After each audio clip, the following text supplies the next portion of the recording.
Hey, you listen to Wrestling Roundup on FreeFM and ArrowFM. As always, I'm Grady, and this is usually the part in the show where I will introduce Josh on Skype.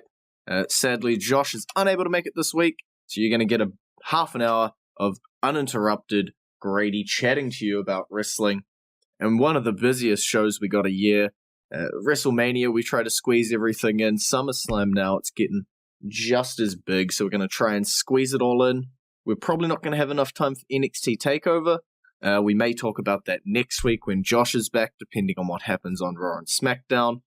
But as it is, we got a hell of a lot of SummerSlam to get through.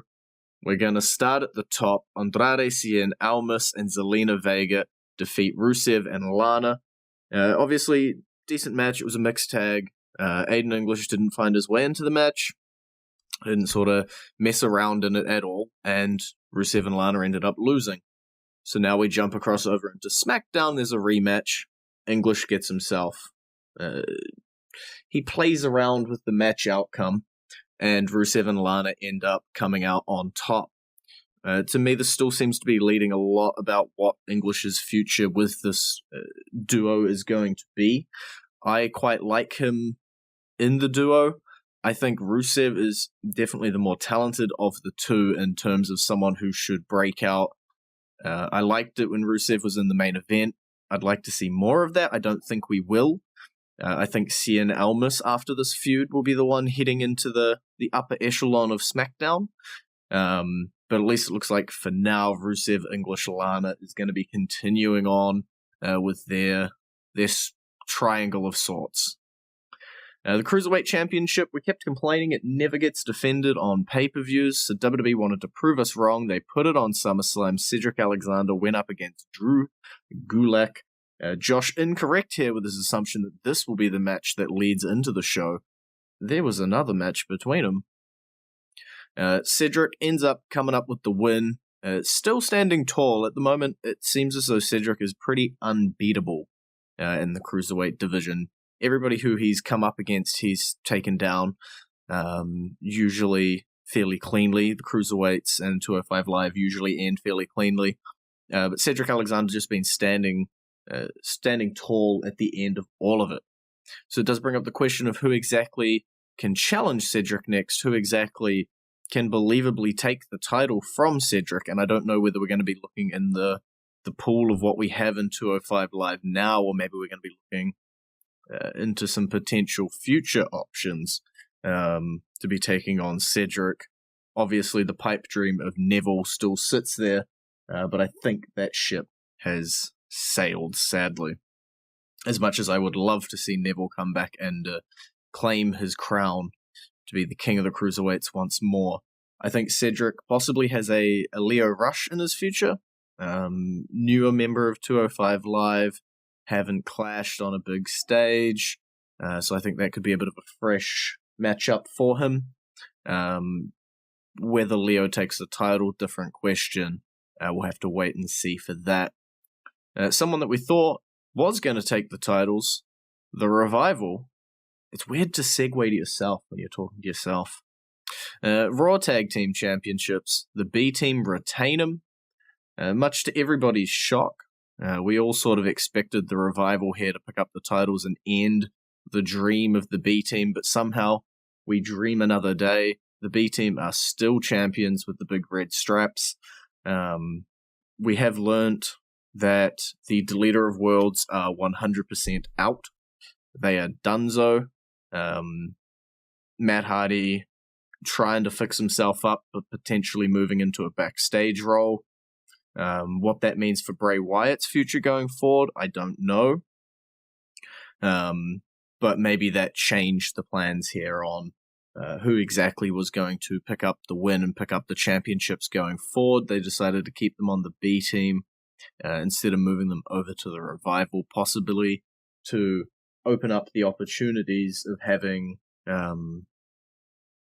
some other bad guy teams come in and challenge for the titles up against the B Team, because whoever beats the best team, the B Team, is going to have nuclear levels of heat. And I think you've got to use that correctly. Even if it is the Revival that still beats them in the end, it's got to be someone who you need absolutely hated. That's number one way at the moment in the Raw tag team division to get someone over as a heel is just have them defeat the B team for the titles and end the undefeated streak. First match on the card proper, Seth Rollins, Dolph Ziggler Intercontinental Championship. Seth walks away with the title, and Dean doesn't turn on him. Bit of a surprise. I think most people expected there to be a little bit of shenanigans. Drew McIntyre tried some, got shut down by Dean. Ultimately, the match went fairly cleanly between the two of them. It feeds into that storyline that as soon as the odds were even, and it was a 2-on-2 match, that Seth did defeat Dolph Ziggler and pick up his Intercontinental Championship. So I think storyline-wise, Seth is definitely the stronger wrestler of the two, and it was just a case of the numbers being in Dolph Ziggler's favor. As for Seth and Dean's future, we will discuss that later on at the end of the show, because there's some spoilers for stuff that happened on Raw. The SmackDown Tag Team Championships. Opposite story to the Raw Tag Team titles. Nobody expected these to change hands. And they didn't on SummerSlam. The New Day defeating the Bludgeon Brothers by DQ. But that only extended the Bludgeon Brothers' reign by 2 days, as over on SmackDown, there was a no DQ match, and the New Day ended up picking up the win and picking up the SmackDown Tag Team titles, as it's revealed that Rowan of the Bludgeon Brothers is once again injured, making it harder for anybody that happens to team up with him, usually Luke Harper, that gets screwed out of every single opportunity he gets. It's kind of disappointing to see. I quite like both of the guys, but it seems as though we keep hitting reset on Luke Harper every time that Eric Rowan is ready to go again, and Eric Rowan just keeps falling out with injury. I think this time we need to see Luke Harper go about his own thing and continue to go about his own thing. Don't mix him with Bray, don't mix him with Rowan when he comes back. Just let Harper do Harper. Dude's a great wrestler. Dude's a great character. He's got the charisma. Let him go. Let him run for it. Braun Strowman, he defeats Kevin Owens to retain the Money in the Bank contract in a match that lasted probably less than 3 minutes. One of the shorter matches of the night. No huge surprise. I think everybody had hoped that Braun Strowman would retain. There was still that little inkling in everyone's mind, maybe they'd let Kevin Owens win. But this was just pure and utter dominance. Braun Strowman didn't let Kurt up at all. Just absolutely pounding on him constantly. And ended up walking away with the win.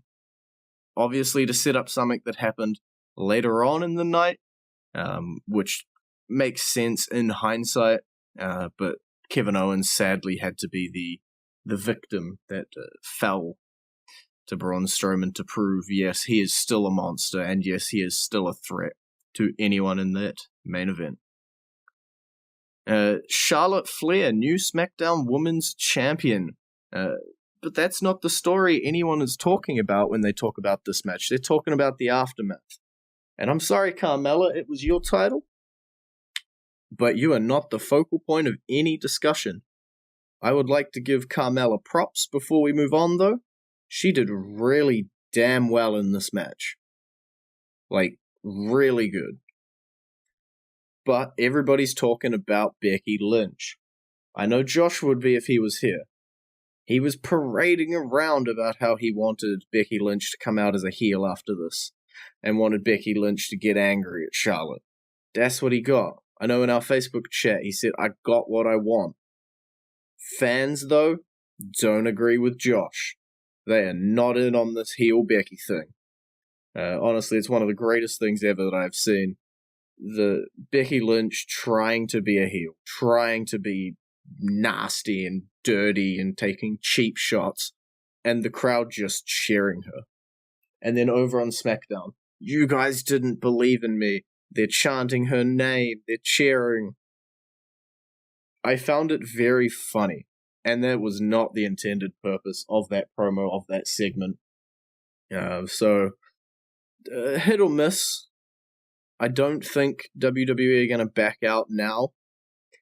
I think they've had a couple of things recently where they've just doubled down, drove their feet into the ground and said, no, this is the way we're going, and I think that is what they will do again. I think they're pretty solid on the Becky is the bad person in this feud. Whether the fans will continue to agree or not, I'm sure they won't.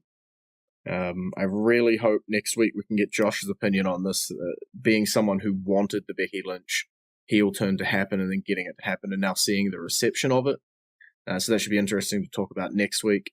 Personally, I'm still just going to wait and see what happens. I got a feeling, though, as with anything in wrestling, if the fans continue to reject it, it's not going to come off good on TV, and it's not going to be able to carry on. Because as much as everybody loves to scream and yell at the fans in attendance and everything, they do set the tone. For people watching at home and they're watching clips of this, they won't necessarily listen to everything that Becky has to say in that promo. They're going to hear people cheering for her, or they're going to see the beatdown of Charlotte without context and be like, oh, they're cheering for Becky. Charlotte must really be evil. So I feel like being the tone setters, whether that is the way that WWE is going or not, it still seems firmly as though Becky did not turn heel, and in fact that Charlotte is the heel in all of this. My voice is starting to get sore, so I got to take a drink of water, and that means I'm going to put on our entrance theme of the week. It may spoil the main event, but what are you doing listening to this show if you haven't seen SummerSlam? I'm sorry. It's going to be Roman Reigns' theme, also known as the Shield's theme. We're going to put on the one with the Shield intro. Enjoy. Sierra Hotel, India, Echo, Lima, Delta, Shield.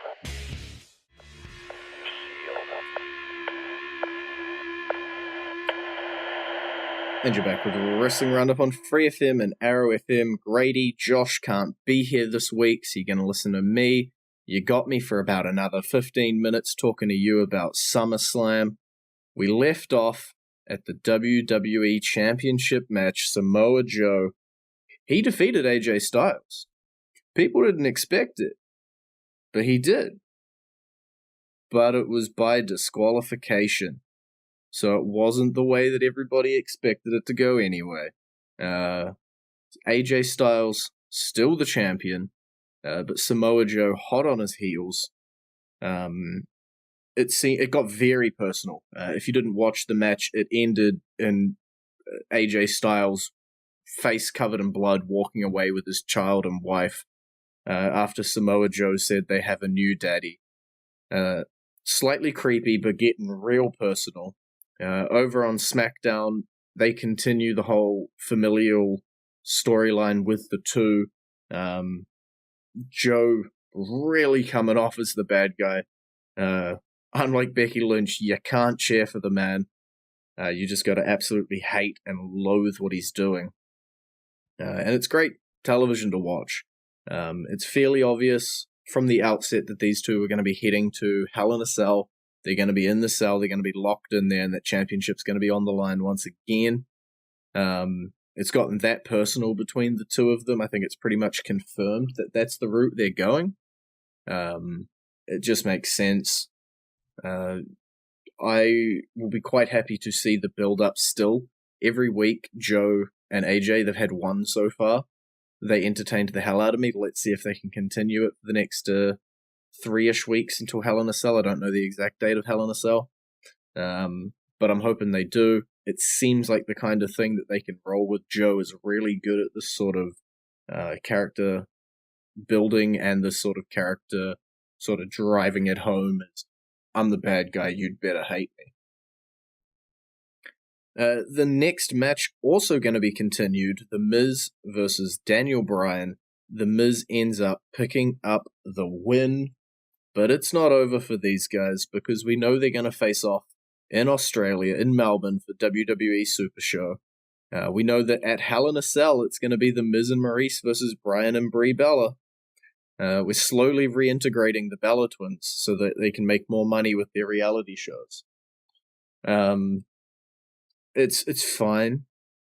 I'm interested to see how the mixed tag match goes. I am much more interested to see the Melbourne match. Another one-on-one rematch, The Miz versus Daniel Bryan. The winner gets a WWE Championship opportunity. I'm looking forward to that match much more than I'm looking forward to the mixed tag. I'd put the mixed tag under an umbrella of it should be fun. It should be a good little match. I don't know whether they're going to continue this with one of them possibly picking up the title all the way to WrestleMania. I'll be excited if they do. And I will be there, the first person cheering for them as they manage to pull off a storyline for half of the year all the way up to WrestleMania for one of the... I got to mention it as well. Great video package. Everybody knew it was going to be. Great one. If you don't watch anything from SummerSlam, go watch that video package. Next match, Finn Balor, Baron Corbin. I talked about a lot of things so far on SummerSlam that nobody expected. But I think the Demon showing up in this match may be the top of everybody's lists for what happened that nobody expected. No one before this was talking about, hey, maybe the Demon will show up. But he did, and he beat Corbin in about 3 minutes. I think it's the first time we've seen the Demon in about a year. He's shown up with a vengeance. And I think it's been used quite well to build up Finn very quickly as a credible contender for the Universal Championship. What they do with that going forward, obviously there was a match over on Raw. But I feel like at the moment, Raw, because Brock Lesnar has only just been knocked over, there's a whole lot of contenders in line who want their shot. Bobby Lashley, Braun Strowman, Finn Balor. The list will keep going on. And it's just a case of who gets them, what order we get them in, and whether we're going to rush through them or build feuds. But I believe that the next feud will be Finn Balor versus Roman Reigns. For now, at least. The US Championship, Shinsuke Nakamura still champion, Jeff Hardy taking one of the nastiest back bumps onto the hardest part of the ring apron. That was painful. It wasn't the moment of SummerSlam where I had to avert my eyes. That's still to come. But it looked brutal. Shinsuke continues to be the US champion. Randy Orton didn't get into this match. He showed up after the match and then looked at Jeff, but then didn't attack him and then just left. I really don't know, and I'm excited about it. I just don't know what they're going to be doing with Shinsuke, Jeff, and Randy in the future. I've seen a lot of write-ups about what people think the symbolism of Randy Orton coming out and not attacking Jeff was, whether there's no fun attacking your food because they're already dead, or other metaphors like that for Randy Orton coming out. He's the apex predator. It makes no sense if your prey is already defenseless. Almost brings up the Randy is hunting for sport. I don't know. I'm very excited to see what happens with these guys heading forward. On SmackDown, Jeff and Randy fought to a no contest, so it seems as though that the three of them will still be intertwined, at least for the time being. Things are getting pretty brutal purely between Jeff and Randy. So maybe they will fracture off and not involve Shinsuke, and maybe Shinsuke's going to move on and these are going to be two different feuds heading forward. I just don't quite know right now. The Raw Women's Championship. Now, if there was a perfect storm of potential after-match shenanigans, it's having the Balor twins at ringside, having Natalya at ringside, and having them both get in the ring and raising Ronda Rousey's hand as she wins the Raw Women's Championship. SummerSlam proved, at least with this match, that the biggest swerve is having no swerve at all. There was so many theories floating about, Natalia's going to turn on her. Oh, the Bella Twins will return and we'll get Nikki versus Ronda. Everything's floating around. Nobody knows what's going to happen. And nothing happened. Nothing crazy. Ronda won the title. She made fairly easy work of Alexa Bliss, and it was the armbar that I couldn't watch. I averted my eyes. I cannot watch the armbar. It is brutal. Alexa Bliss does it perfectly. And yeah, Ronda's our new champion. Celebrates with hubby. Celebrates with the other women's wrestlers. And honestly, I don't see anyone who's going to be getting in her way. Stephanie seems to still have some beef there, but I don't quite see that being the way going forward, hopefully. Yeah. I don't know. Stephanie seems to also be more mixed up because she's dealing with Baron Corbin being the general manager.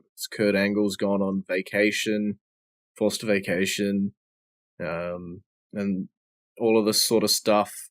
So I don't quite know where Stephanie's going to lie. I'm going to hope that we don't see Ronda versus Stephanie one-on-one for the title just because I want to keep Stephanie out of that picture.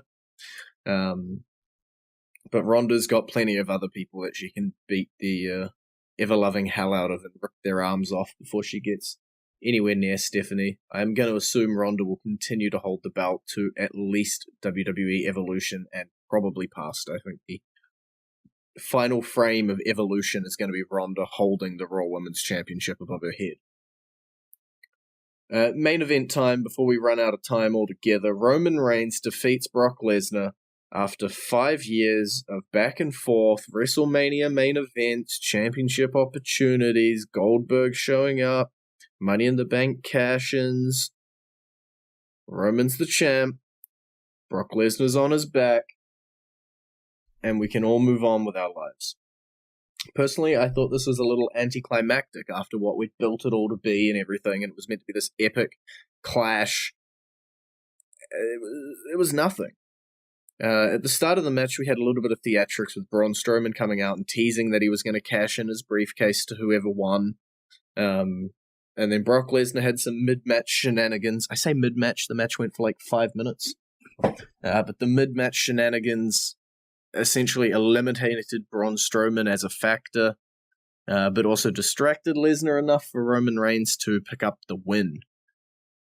Not the most interesting thing that happened to Roman this week, because over on Raw, he did defeat Finn Balor, and then Braun Strowman was once again meant to cash in, but he was interrupted by a certain familiar music, as Seth Rollins and Dean Ambrose come down to join Roman Reigns and reunite the Shield, fully in costume as well. So, I don't know where we're going. Obviously, Braun Strowman still has the briefcase. The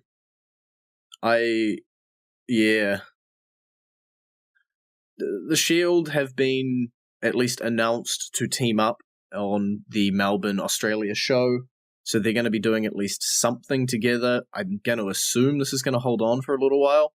It's interesting having both the Intercontinental title and the Universal title held up in this trio. Dean feels like a little bit of the lost one out. But we'll see what happens with the Hounds of Justice. I'm excited. I can potentially see, I know Survivor Series is coming up in the future. This could intertwine into that. We've got plenty of options, but what we don't have is time, because we're all out of that this week. This has been Grady for Wrestling Roundup on FreeFM and ArrowFM, talking to you for the past 25 minutes. Hope you had a good night, and you can visit our Facebook page, facebook.com/WrestlingRadio, or Twitter page, twitter.com/WrestlingRadio, and we'll see you all next week, hopefully with 100% more Josh.